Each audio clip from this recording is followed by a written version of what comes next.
are live. What is up? What is good? What is happening? This is the King and Me show, live on Mondays at 7 p.m. U.S. Eastern, like we said we would. Hey y'all, how y'all doing? Hey, that dress popping. Thank you. Thank you. Thank you. So it's a nice little purple dress, and I am wearing a beautiful purple pin that you probably can't see, but it says me on it, and it was made by this guy's lovely daughter. Wait, who are you? My name is King. And I'm me, Michelle. Those are my initials, ME, which is why the pin makes it all the more special. Hey y'all, how y'all doing tonight? What's going on? How are y'all feeling? How are y'all doing? It is the day before a national U.S. holiday. Mm-hmm. Some people are going to be out, if the weather's good, barbecuing in their backyards, popping fireworks and all of that jazz. Look, if you got 10 fingers and 10 toes, make sure you still have 10 fingers and 10 toes. Unless you my homeboy CQ. Oh my gosh, why that would was you say? I shouldn't have said that. Oh, I'm Shout out to snitching. CQ. I'm snitching. I'm gonna tell him make sure He you go don't check it out. watch the show. Well, you know what? You should text him and tell him to watch it, and I'm gonna tell him, look, he said something about you. Mm-hmm. Snitch. You know what they say about snitches, right? What they say? You know. What? Snitches. Hey, we live, and we are on our 4th live stream. Número 1, 2, 3, 4. Número 4. Sans su. So in Mandarin, number 4. Mm-hmm. Man, hey, y'all, hey, you know what? That's cool. I'm glad your Mandarin game is on point. Look, once we get beyond 10, I can't help you. Like, I don't know what to tell you. All right, well, hey, so no, actually, we got to do this. Sure, I can get you to maybe, like, it'll be a real slow count, but I could probably get you there. Like, probably. Let's get up to 10 so that we can learn some things. All right? You can learn me something. I can learn you something? You can learn me something. I got you. So in sign language is 1, 2, 3, 4. So we're at number 4. All right. And then in Mandarin, sans su. So we're at 4. Bet. All right, nice. I like it. You know, look. You don't just teach in the classroom. You teach out here in these streets. See, that's what life is. Life is all about teaching and learning and growing. And for all of y'all, if you want to learn and grow with us, make sure you stay tuned and you continue to check us out. If you're not already following us, subscribe to us. We are here on these YouTube streets and we're here on these Facebook streets. So on YouTube, make sure you hit that like button and hit that love button on Facebook. Then make sure you subscribe or follow so that you can catch up with what we're doing whenever we're doing it. And then make sure you turn on all them notifications and share it with a friend. That's always the key part. Don't forget to share with a friend. That's what I'm about to do right now, actually. Oh, you about to share it now? Yeah. You know what? You know what? Let me go ahead and wait. Let me find a link to go ahead and share with some other people. Yes, this is how live we are, y'all. We making sure that everybody is getting that good content so that they can follow ahead. So each one reach one. That's what they say, right? Each one reach one. Here's your opportunity to go ahead and reach one. Reach out and touch somebody's. My bad. That's right. I'm not allowed to sing, y'all. So why are we here? Why are we doing this? We do the King and Me show to just kind of showcase our lives, how we're looking at doing things together, maybe provide value to somebody else that is looking out there, because we're dating. We're also a fairly new couple, really, when you think about it. New-ish, you know, but we are wanting to showcase and promote that not everybody out there is trash. No. Because it looks that way, though. It does. It seems that way. Man, I talked about it before, that the dating pool after 30 is like non-existent. But then, like, once you get over 35, that thing is literally like the smallest drip of water that falls on the Sahara Desert in the summertime. Like, it is, like, it evaporates before it even hits the ground. Like, that's how non-existent it is about 35. That was very descriptive. I need to get my descriptive game up. I've been trying, you know. You know, hey, they say iron sharpens iron. Yes, I do sharpen. Yeah. Ooh.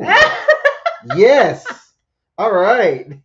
So today, the topic is more from your vantage point to where you're gonna kind of open up about some things that you were maybe, is insecure the right word? You know, And I maybe wouldn't say insecure, but nervous about yeah, a probably. little bit. Yeah. What would be the word that you would say? Like, Um, because I sometimes love big $10 words, I would say a little bit trepidatious about probably. ooh, I can't spell that. I I can barely can't pronounce I it. can't spell it either. Trepidatious. Did I say I it right? no trepa. Trepidatious. Yeah. So or Mm, you know me, I be saying things in Baltimore accent, so it'll come off a little bit different anyway. gotcha. So you might want to ask somebody who's not from Baltimore, how do you really pronounce that word? But today, y'all, we're beginning part one of a two-part series where we're coming at dating from our individual and respective perspectives. So I'm gonna come at it today from the topic dating while damaged. Hmm. And then King is going to give his feedback on it. And then next week, we're going to take a look and do the part two of the series where we're going to look at dating from his aspect, which is freestyle, what is it? Living life as a free agent life. Free agent lifestyle. That's what it is. I'm talking about freestyle, like you about to rap or something like that. No, free agent lifestyle. So we're kind of giving this a little bit of time so that you all can get to know both of us just a little bit more, see where we're coming from as far as things are concerned, and get to know your favorite Monday night host. So that's us. Dope. All right, so you want me to begin? You want me to start with my story? Yeah, start with your story because I think that if today's episode's about getting to know you, let's kind of start with your story, and then as stuff pop up in this dome of mine, I will bring it up. So let's just kind of go from there, and then if maybe we use this also as a way to maybe catch stuff or talk about stuff that Yeah. we might not have talked about. So, if there's anything that you want to know, hey, how do I feel about something? Just ask, and we'll go from there. All right, bet. So again, this is our fourth episode that we're doing. Shout out to all of y'all who are catching us live and in living color right now. And shout out to all of y'all who will catch us on the replay. The first week we came together, we talked about how we came together, what brought us together, how we were able to meet and, fall for one another. Maybe in my head, that's just the version of the story that I heard. And then week two, we talked about if our if our commonalities were enough, like if common ground was enough. Last week we came together and we talked about our dating contract because King and I do have a dating contract that we adhere to. And then today, like I said, is part one of the two-part series of getting to know the King and me. So today we're going to focus on me. Okay. So to know me is to know I love to joke. I am sarcasm is the way to my heart, and I don't know how to turn it off. So, and I do it in awkward situations. But anyway, but it's still not bad because sarcasm is something that, like, people say, "Oh, I'm really sarcastic," and I'm telling you, most guys they don't really do sarcasm like that. So your sarcasm, or I wouldn't call it sarcasm, it's joking, it's funny, it's a way to sometimes diffuse what may be an awkward situation, and you do a good job of it. Because I'm gonna tell you right now, if you were really sarcastic and that's what your modus operandi was, I jacked that up I probably. know, but it's okay. Yeah, if that's what your MO was, like 24/7, this wouldn't be a thing. We would know. No. Yeah. So, but no, I think you use humor in a good way and be thankful for that. Okay. All right. I'm thankful. All right. So a little bit like how far do you want to go? Like all the way back? All right. I'll go all the way back. All the way back. So I've said it before. I am a teacher by day. I am a high school business teacher. I absolutely love what I do, but I'm a career changer. And the reason why this is entitled Dating While Damaged is because I also blog every Monday. I have a blog that comes out on my website. And one blog title a couple of years ago, I called myself Damaged Goods. So I think that was actually the title of it. It was called Damaged Goods. And in that particular blog, I likened myself to someone going shopping at a grocery store and seeing everything on the shelves and everything is kind of like popping out to them. And then there's this one damaged item that's sitting on the shelf. And with that damaged item, no one's going to want to come in and purchase that item. Like if you're walking down an aisle or you're in a store or something like that, and you see five products that look fairly the same, no one is going to want to reach out and grab that damaged item. So that damaged item just tends to sit on the shelf. And I likened myself to that, saying that because of everything that had happened in my past and the particular unique experiences that I had been through, that I considered myself to be damaged goods. And that led, because King, he went and he read all of my blogs and All them joints. all of them, all over 400 of them things. And one thing that he asked me about was that damaged part. So that's where this comes from today. So I will say this for me. Let's start here. So I'm going to be very honest. I am a childhood trauma survivor. And I say it like that because I want to be respectful of YouTube and the words that we can and can't say on here. But I need you to fill in the blank with what I'm not saying. I am a childhood trauma survivor. And as a trauma survivor, one thing that I had to learn to deal with as I got older was understanding who I was and trying to figure out who I was before I could even enter the dating scene. For me, faith is a big part of who I am, and I had to find my identity in faith and in general before I could even think about entering a relationship with other people.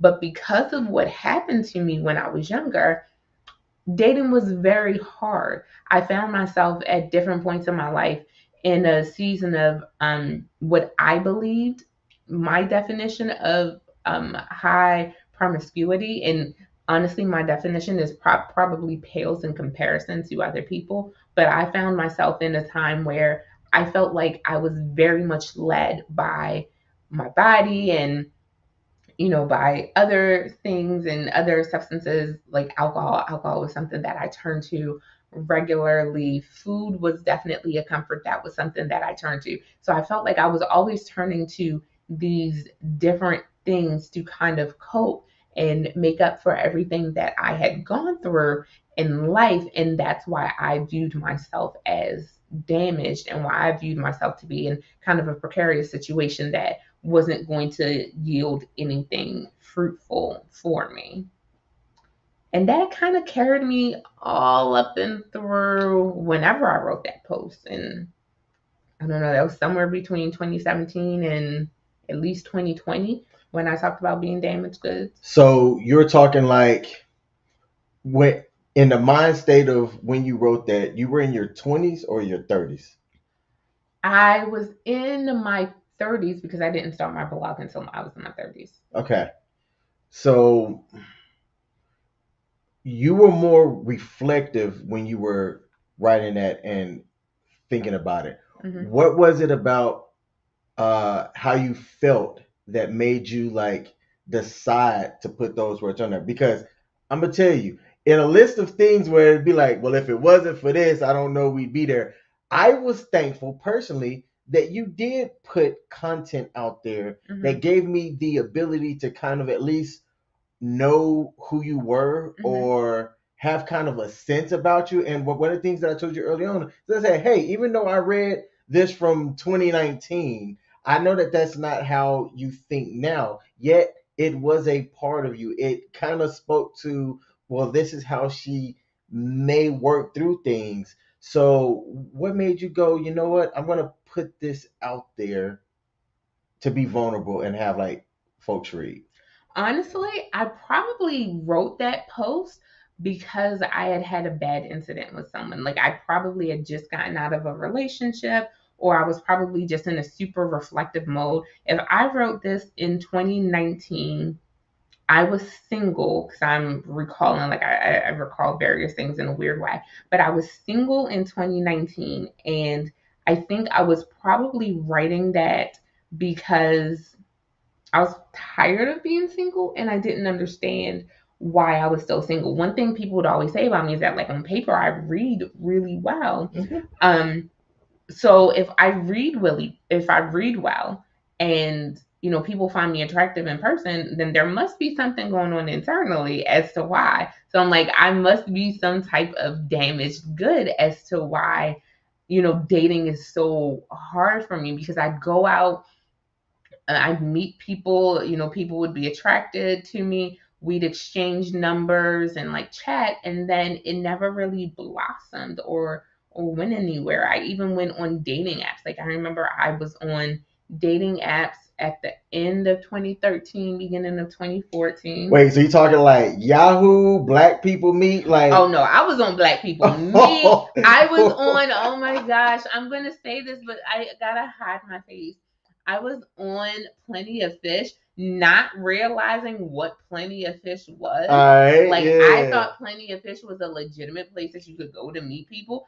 Did not realize that Plenty of Fish was, or Plenty of something else, or another type of moniker for fish. But yeah, no, I was out in them dating apps, and again, I read well. So like I was honest, I was transparent, and I would put stuff on there about who I was and what I had that I was trying to date and everything like that. And I would get guys interested, and then like if they didn't stay around. So again, I began to think it was me, because if on paper I look good, and if you're saying that I'm attractive, then what is it? Like there has to be something missing. And I figured it was me. I was damaged, and the parts of me that were still hurting or still healing from the trauma of my youth, I felt like that was what men were seeing. Or like honestly, for a really long time, I thought God was like whispering in people's ears and telling them, nope,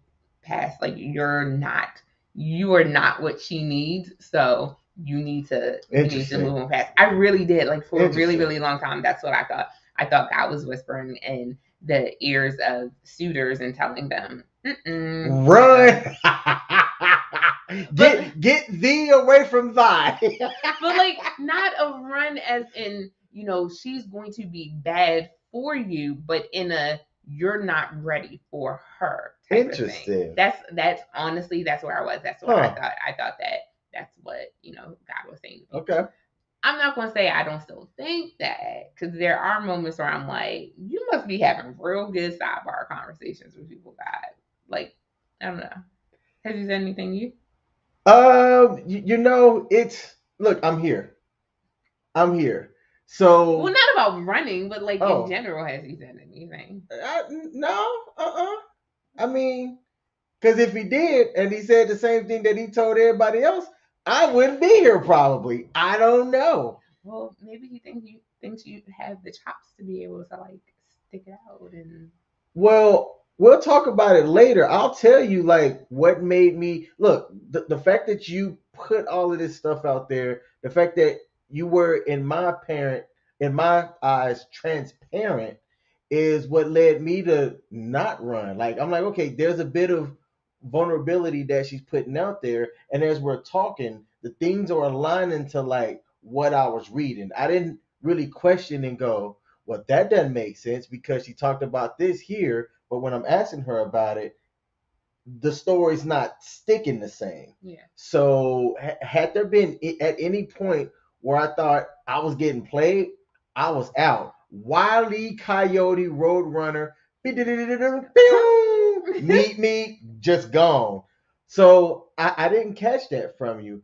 And I'll just say this now, I didn't view you as damaged goods.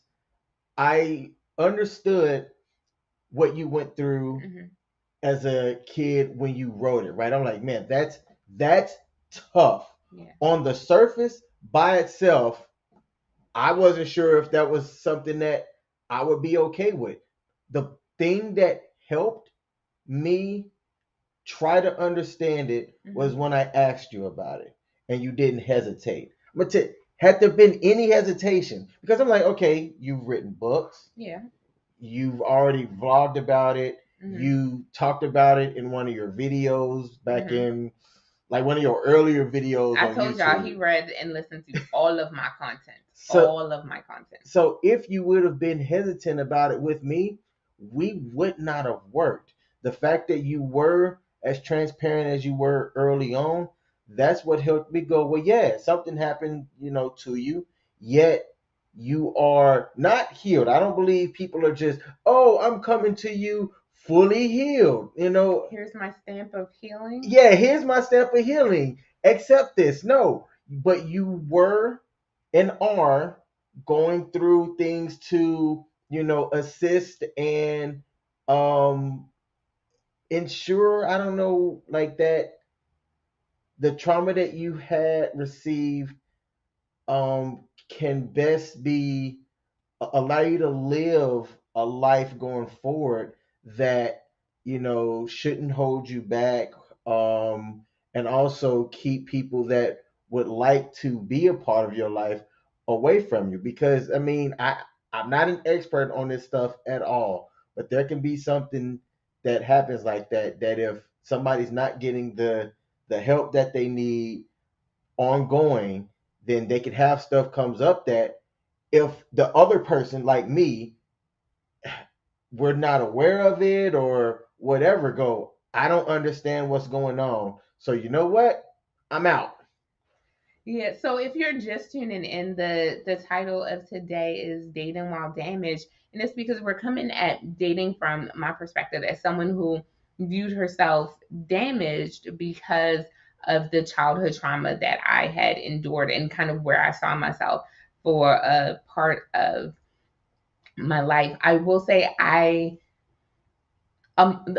big portion of why I felt like that is because I felt like a part of my innocence, well, not a part of, but my innocence had been stolen, and that the version of me that men were getting, in my mind at the time, I felt like it was just remnants or slivers of who I really could have been if that stuff hadn't happened to me. So that's kind of where I was coming from with that. And when it came to like dating guys, it's kind of like, are you going to hurt me or are you going to run away? Because like that's kind of like where, what guys had done in the past. Like they were here, they were here, they were here, and then they weren't. And it's just like, what happened? What changed? Why are you this different person now?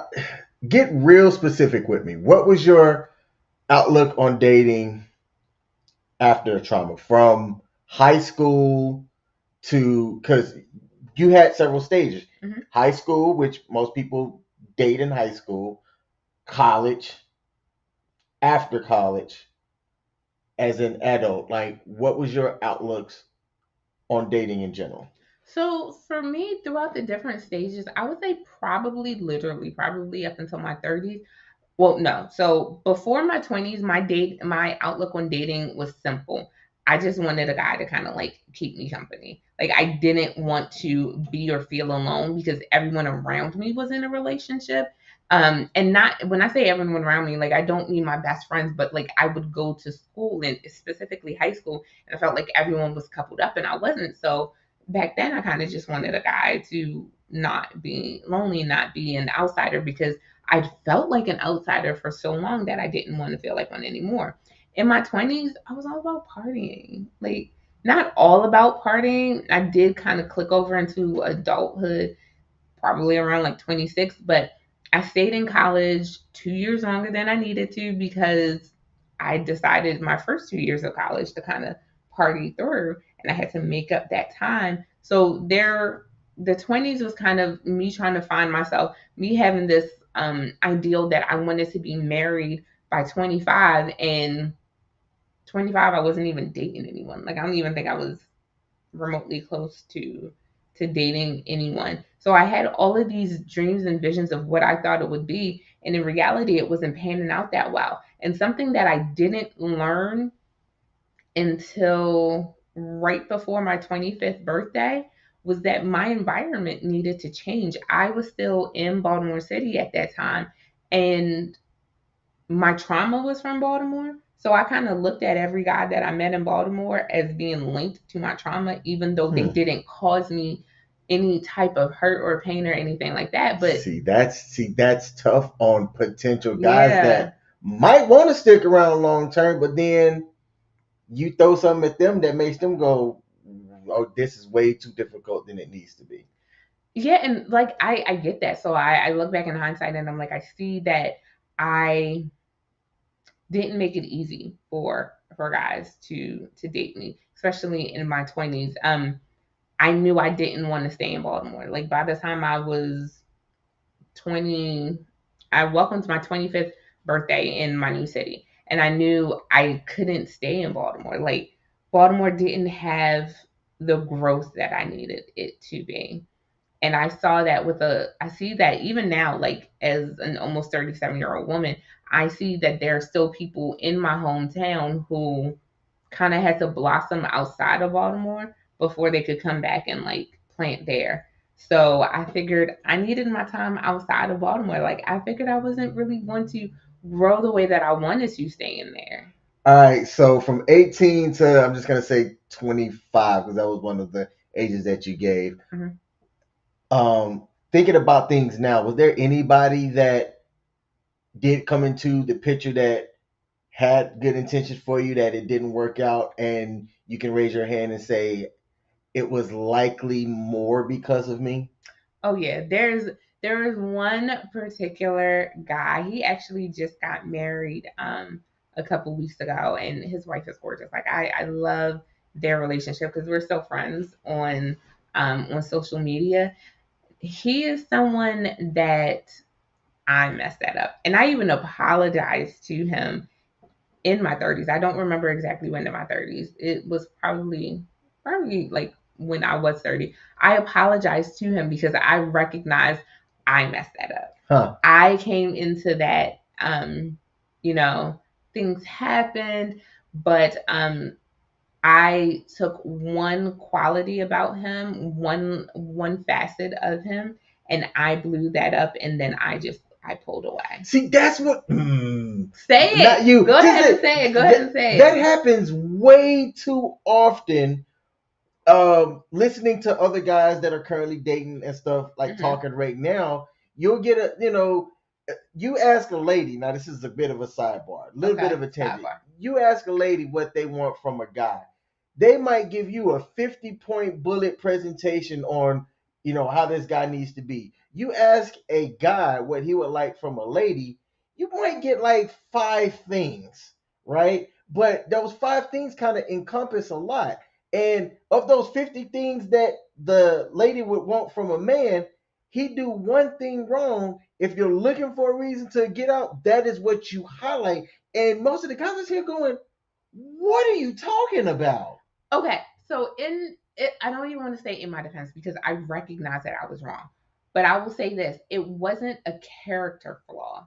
It wasn't that I had this long list and he had one thing that didn't check off the list. I actually had a very, very short list. Back then, I was 24, 25. I could say that I did not want to date a man with kids. Back then, a 24-year-old shell could say, no, I don't want to date a guy with kids because I don't want to be, I didn't want to be a stepmother at that point. I could say that back then, right? You can't say that at 37. Yeah, nope. Not go ahead. I could say that back then. And not only did he have one child, I think at that point he had two in a possible. So he had two that he knew were his, and then one that he kind of knew wasn't his, but he was still kind of taking responsibility for that child at that time. And that was too much for me. The young man started early. He was a little bit older than me. I think he was like 2 years, a year or two older than me. Okay. But still, yeah, he did get started early. And granted, he didn't have baby mama drama. Like for the mother of his first child, to this day, when her birthday rolls around, I know it's her birthday because he gets on social media and he roasts her, like tags her in a post and roasts her, and then they go back and forth lovingly with one another. Like That's they hilarious. yeah, they have a good relationship. So I knew that, but still, for me as a 24-year-old, 25-year-old child, I was like, this man has two in a possible, and that's too much Okay. for me. So it wasn't that, I had this whole list and he just one little digga thing and I was just like throwing him away. No, it was something that I thought was a viable answer at that time. And in hindsight, and this is what I realized like 5 years after I said that to him, and I went back and I apologized to him, was like, I was dead wrong. You are an amazing man, and I let you go off of stupidity. Wait, hold on. You know that's getting clipped. Cause that's rare. What? That What? is What? rare. Yeah, no, I met a good guy, a really, really amazing man, and I still believe this of him to this day. Like, I think he is an amazing man, great integrity, and I let him go because I felt 24-year-old Michelle felt he had too many kids, and I didn't want to deal with it. Okay, so 24 to 34, why didn't you learn from that? Oh, I did. By the time I hit 30, I was like, oh, snap, Shell, you can't, that's not a good reason. That's not a good reason. Like, it was a 5 year span, 25 to 30. I sat in that naivete and that stupidity. By the time I hit 30, oh no, I knew better.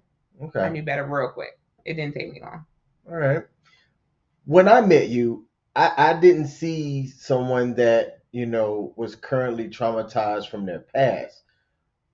Do you think that at any point, either in our relationship or in past relationships, that some of your traumatic stuff did rear its head and affected the way that the relationship did move going forward? I 100% think that. I look at um, one specific relationship that I had with someone. So, y'all, King had an opportunity to sit down and chat with one of my exes to kind of get, oh, you're No, going to no, talk no, about? no. Pause. Before she brings this up, I always say, hey, if you want to know if how somebody is or whatnot, if you can have a conversation with the ex, please do. I'd always say, hey, if anybody wants to have a conversation with me about my ex-wife over a beer, hey, let's go have a beer, steak, we'll chit chat. I know that that person and the relationship is going to be different from how it's going to be with you. Yet there's still some underlying things I think you can learn from an ex. So Michelle and I, she reached out to one of her exes, and me and this guy, we had a conversation about her. That I still don't know about. Like, neither one of them will tell me No, the details. bro That's so code, not bro fair. code. We talked about her. What he had mentioned to me aligned with things that I was observing as well. And in my opinion, he gave a really good breakdown of who she was as a person and who she is now. And I respect the brother for that. So I should send him a message right now and be like, you should tell me.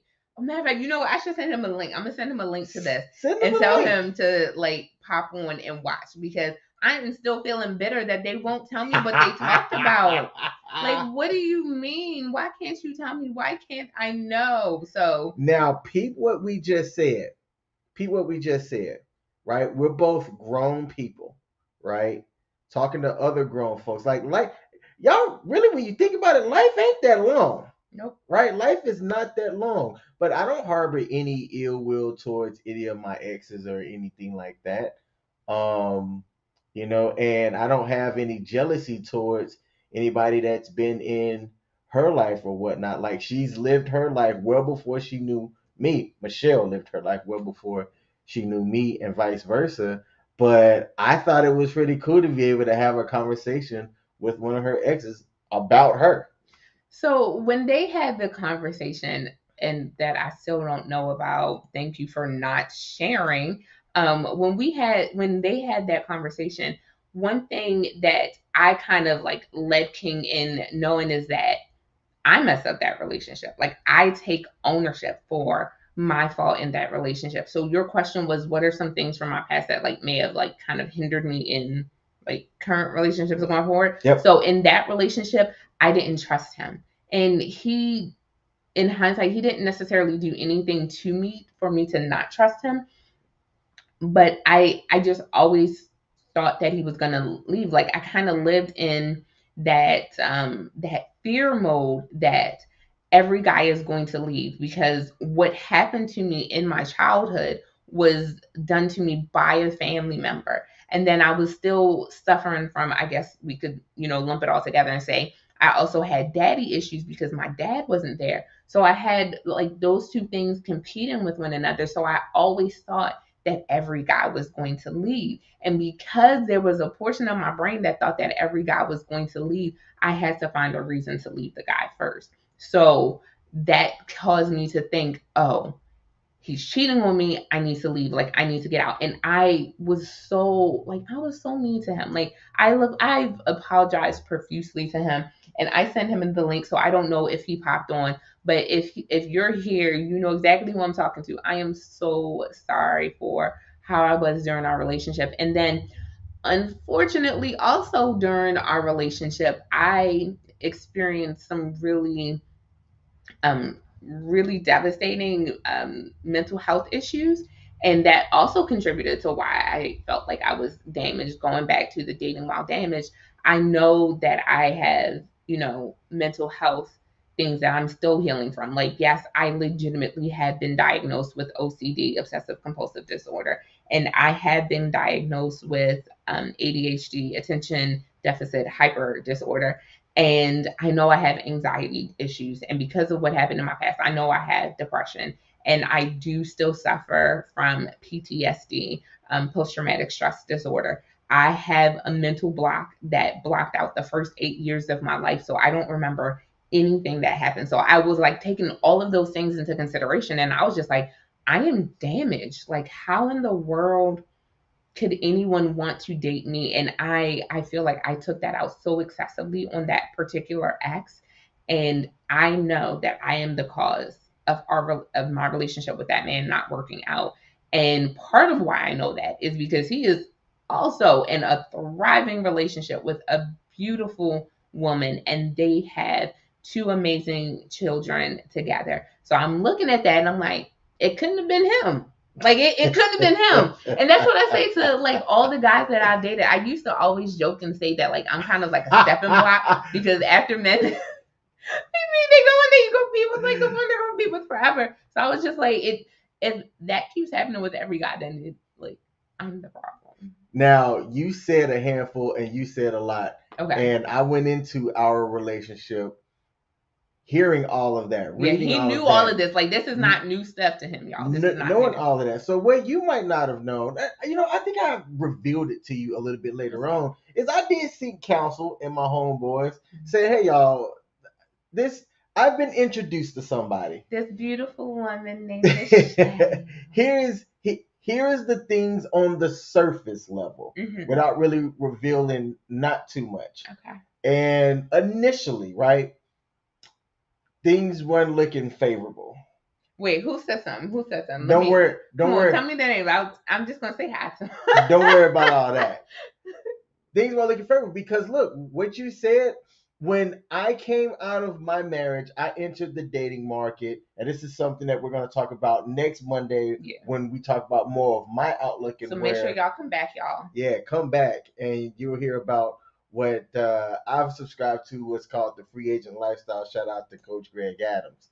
But when I'm hearing OCD, when I'm hearing ADHD, when I'm hearing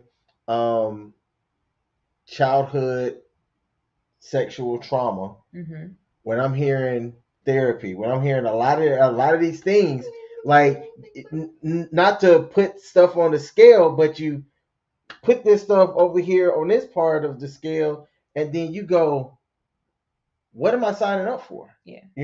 What is it that, how is this going to be? And I'm just going to pretty much state the question, is it worth it? Yeah. Is the relationship worth it? Is getting to know you worth it? Not you as a person. I'm not deeming you on your worth, but it's like, is the relationship, getting to know her, worth my time? Because my time, I view time as one of the most important things out there. And to get in a relationship or to get to know somebody in general, it takes time. You have to invest time in that person, time in each other, to really get to know somebody. And we started off really as friends. I think you was on your side of the house. You were like, "Oh, I'm gonna get to know this man. He gonna get to know me and like me." And that's exactly what happened. But I wasn't even looking at it like that way. So, so for you, right?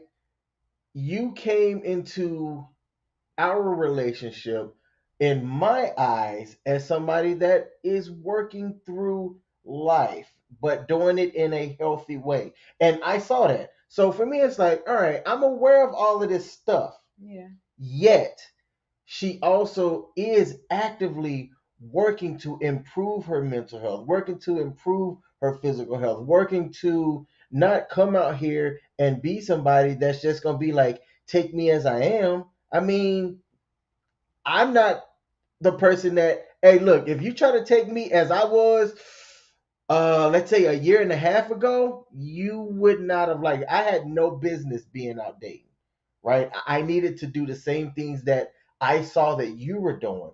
So to me, Yeah. that was like, hey, bonus points. She's not out here hurting other people and not working through her own stuff herself. She's acknowledging her past. She's aware of it. And only one time early on did I think it presented itself to where you tried your hardest to get me to run.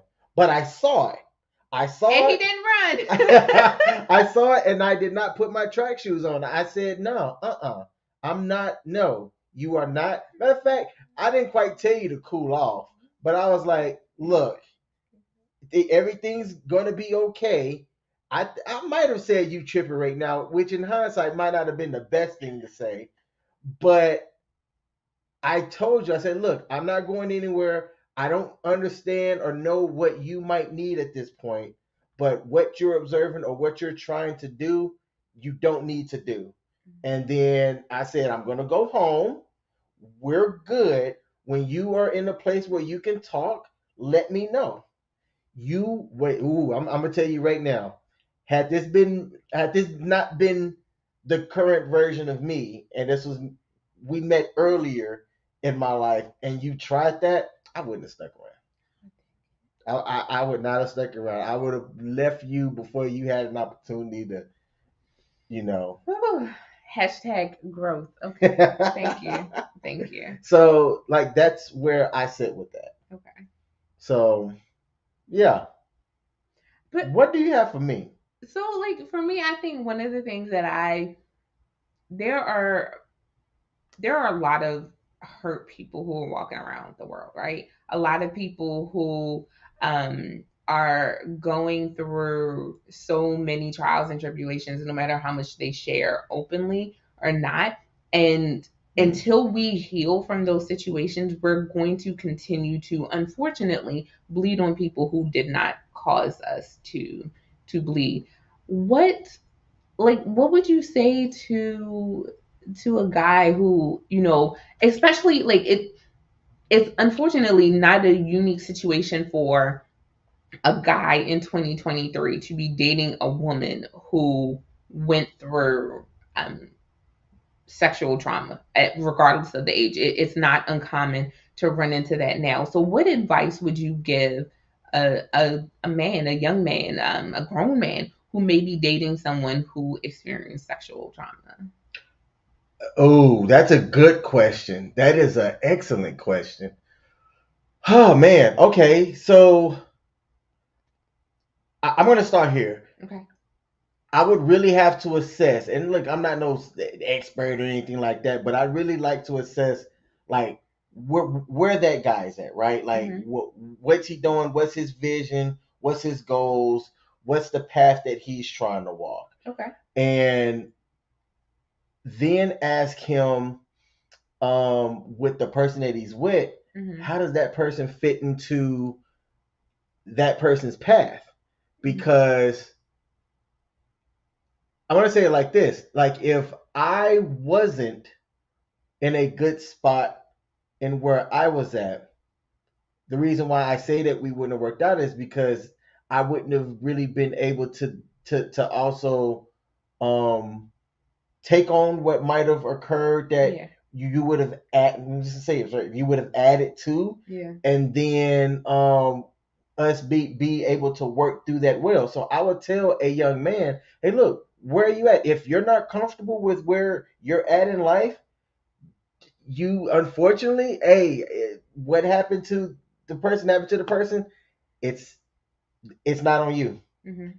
I have actually recently told somebody, I said, hey man, I understand what happened with this, tragic, absolutely tragic in what happened with this person who he was in love with her, Hmm. but he wasn't equipped to, in my opinion, not like I said, not an expert, to be able to help guide and have a healthy relationship with somebody who needed help. Yeah. So I would tell, it's more of like a probability thing. I think I would say more often than not, I would tell a guy, don't partake.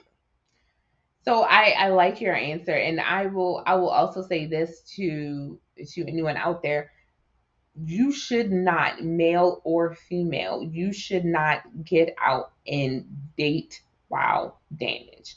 I know what the title of Yes. this is, but I do not believe that you should date from a place of brokenness. Honestly, you shouldn't engage in any type of relationship, whether it's romantic, platonic, familial. You shouldn't do any of that from a place of brokenness, because in your broken state, you can't. I wish I had a cup or something like that. Like, I Uh wish. oh. Here we go. Well, okay, so yeah, let me hold it for a second. Now we see a red solo cup, right? If this cup were cracked and broken and like torn and ripped apart, how much liquid could this cup hold? It would slowly be like leaking out liquid. So like if this cup had rips and holes and someone and I was trying to pour something into it, it would leak out. None of that would stick. None of whatever love, joy, peace, happiness, goodness, none of that stuff that I'm trying to pour into this cup would ever be held if it were cracked, broken, ripping at the seam. Look, I'm also a preacher, but hey, that's another story for another day. But none of that would hold. However, if you took that same broken cup and you repaired it and welded it, I use this example. I did this example for a Bible study class that I was teaching, where I took a real cup that like I got from the dollar store, and I took a hammer and I broke it. And I said, "What can you do with this cup?" And everyone was like, "You can't do anything with the cup." And then I took some hot glue and I hot glued it back together. And the reality is, it's a broken cup that probably will never hold water again. It'll never hold what it used to be able to hold, but it doesn't mean it still can't hold stuff. So until you're repaired, you're not going to be able to hold anything. You're not That going to be part. able to receive the love that someone else wants to give you. You're not going to be able to receive, how someone wants to help better your life or how someone wants to build and grow a life with you. But if you can go through the process of being mended and being healed, then maybe you won't be able to do what you used to do, but you'll still be useful and effective. So I have, like I said, I did that in a Bible study class, and I have my cup at home, my broken cup. No, I can't put water in it because it's going to come right out of them little hot glue joints.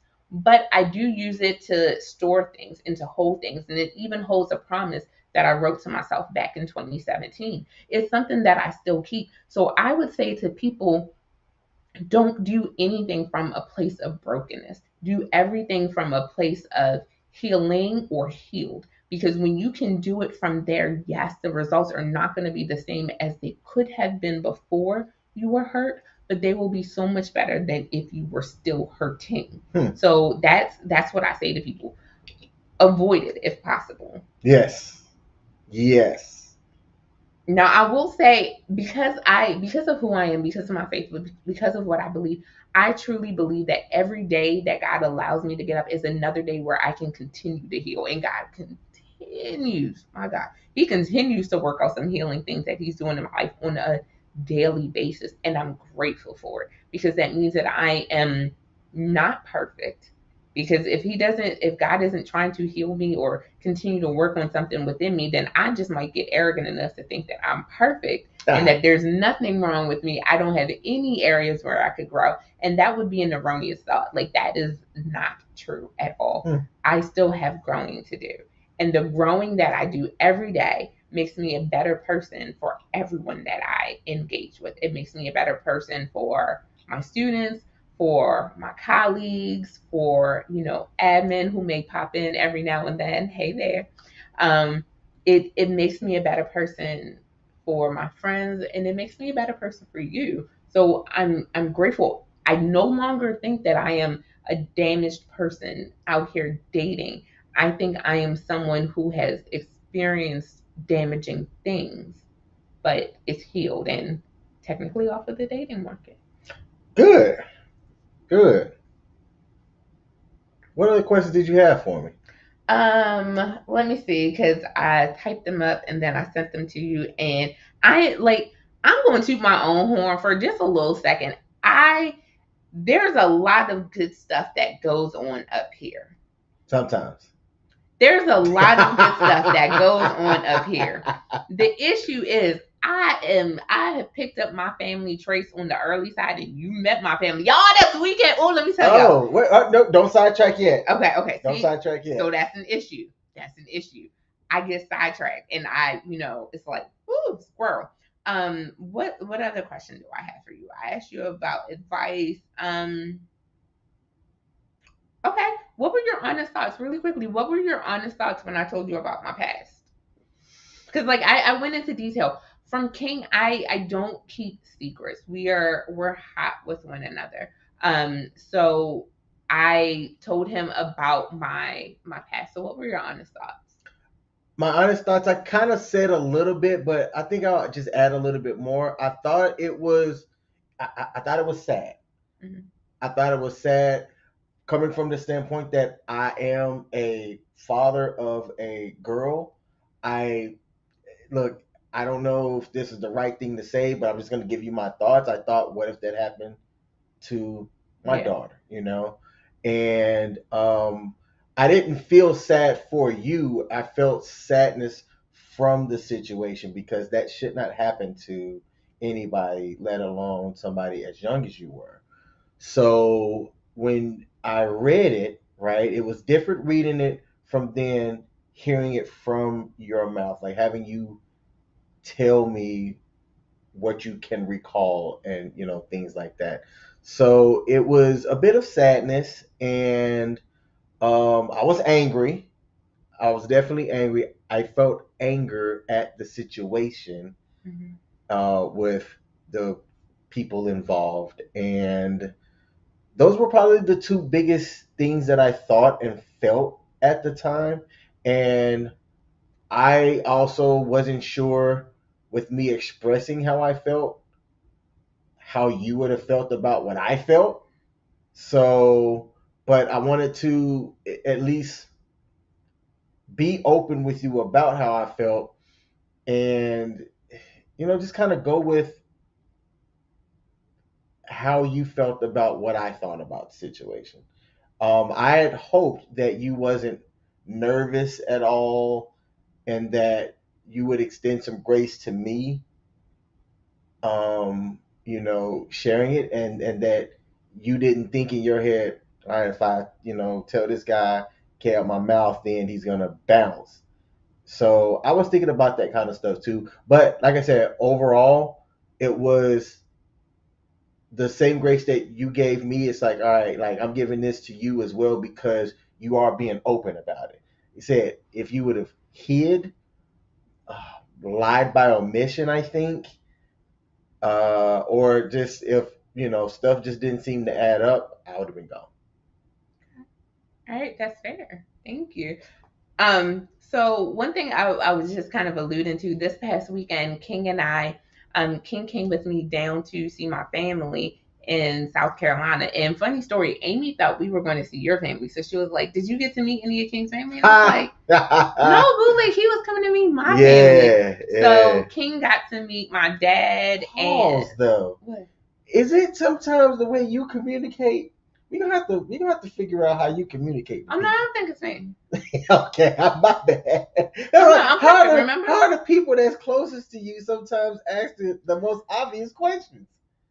I don't get it. But we went to go meet her family, some of her folks in South Carolina, about a 1,300-mile road trip, and it was a blast. I had a good time. I told her, look, she gets anxious about things. The more that I've gotten to know her, the more, like, especially like a week leading up to stuff, Oh my she God. will be thinking things. She will wait for the shoe to drop. I don't know how to explain it, but I've experienced it with her before. So I said my goal is to just be me, help take things off of her plate, and honestly support you. Like, I don't look at it as like I'm not getting nothing out of this trip. I'm spending time with you. I'm getting to know your family. But my number one goal was to support you. I didn't care what else went down. It's how do I support her? Michelle does a lot for me. She does a lot for other people. And I wanted to ensure that if anything, no matter what else, I was there to support you while you were with family and seeing your dad for the first time in a while and your brother for the first time in a while and your sister-in-law who, hey, they're dope people, by the way. Shout out to Cy and Wendy. They're awesome. They're awesome. They are awesome. Um, I'll say this, like that to me this weekend, kind of driving in the whole dating while damaged. I would not have been able to even do that if I still thought that I was coming from a place of coming from a damaged place. And being able to share that with you, someone that I love, I care deeply for, it meant a lot to me. Like it meant a lot to be able to do that. I'm still like downloading I know you are. the weekend. I know you are. Plus, like, I got like no sleep. Like, we got back late last night, and then King and I. So I don't know if you know this, but King and I are on AMP, the radio station channel, and King has a show every weekday morning from 6:45 until whenever his music stops. And I promise y'all, I went to sleep. Right, I went to sleep listening to an episode that I did yesterday. Next thing I know, like, cause I'm listening to it, I thought I was awake. Next thing I know, it's 6:43, and I was like, oh my gosh, I'm so tired. Like, my eyes are like all hung over. I had to work this morning, and I'm listening to King's thing and like trying to, cause his show is called Get Amped with King, so I'm trying to get amped and trying to wake up, and all of that is just going through my head. So I'm still kind of a little bit tired, but it Me too. it But it was a good it weekend. was a good weekend. It was great to It was spend time worth with it. you and spend time with my family and seeing how you support me. It's amazing. I Oh, appreciate you thank you. so much. Y'all, we're coming to the end of our show tonight. And again, I just want to reiterate, while I may have felt like at one point in my life I was dating while damaged because I thought I was damaged, I am coming to King in every situation now from a place of healed and healing. I will never say that I'm perfect, so I'll never say that I'm completely healed from everything. I'm still in a healing place of my life. So I'm healing, and I'm grateful that I have a partner to support me as I continue to heal. Oh, thank you. Of course. Thank you. Now, hey, look, this weekend or this week was about your perspective and coming to the relationship. Mhm. We gonna see if you still gonna stick with me after we go through my perspective and where I was coming buddy. from. Y'all, next week King is gonna break down that free agent lifestyle for us and talk to us about that, talking about CGA, Coach Greg Adams, and all of that. Y'all don't want to miss it. If you enjoyed tonight, you definitely want to tune in to check out what King's got to say next week. See if we're still sitting this close next week. So make sure y'all tune in. And we dropped our Linktree information in the description today because we want y'all to come and check us out. King, what do you say all the time? I'm trying to meet the entire planet. Yeah, so we're trying to get to know you. So go ahead. Our socials are open. Hit the follow button, hit the like button, subscribe. Make sure you turn on notifications. If you got that Apple or that iPhone, make sure you go ahead and follow us on AMP because we have great content that we release every on a daily basis. Like I said, King does Monday through Friday. Get amped to get you ready for your day, whatever your day may entail. I do a hoodie and holy on there on Tuesdays and Thursdays at 9 p.m. And then, we're here every Monday at 9 p.m., at 7 p.m. King has his own show on his YouTube channel where he does content every Tuesday. Like we be out here in these streets. We out here. Like we want to connect with you all. We want to be able to get to know you all in a better way, and we're here for you. So you got to take the time and connect with us. So follow us, subscribe, like buttons, all that good stuff. And to the people that commented live, hey, thank you. That helps with the engagement. It's nice to know that people are listening to us talking and offering words of encouragement or feedback or just even like a laughing emoji. So thank you to, and I'm going to make sure I say this right, Camille Bell, that said, yep, Michelle is dope. She is. Sometimes. Here you go with that sometimes. Hey, that is my word. Us, yeah. That's an inside joke. I will hear her with the sometimes. And then shout out to Grooming and Reviews 101. That's my guy, Pete the Greek. Our guy. Oh, yeah. Our guy. Yeah. He showed up while traveling from out of state to go and see one of his homies. He popped by with Michelle and to see me and Michelle and I. Yeah, to see Michelle and I. Wait. On his way back home. To see me and Michelle, sorry. To see me and Michelle. Yes, thank you. Sorry. Hey, I promise y'all I have an education. We got degrees. We both got a master's degree, at least one master's degree from a local university. So there's some stuff going on. And he showed up and he brought a gift for both of us as well, which look, folks know I don't do well with gifts because I haven't been somebody that got gifts a lot growing up. So I thought that was really dope. So I want to make sure I give my man Pete a shout out. My bad. My guy. I watched your Monday motivation video today and you went hard at the end, brother, but it was definitely a really interesting message, Pete. So just want to let you know that I did scoop you out over there. That's what we got. Be sure to stay tuned in. We also we're gonna put content up on the channel that highlighted the trip. We stopped by Capital Waffle. Look, just watch the content that we put up on the channel. Capital Waffle is dope. If you get a chance to stop through Richmond, definitely go there and check it out. All right.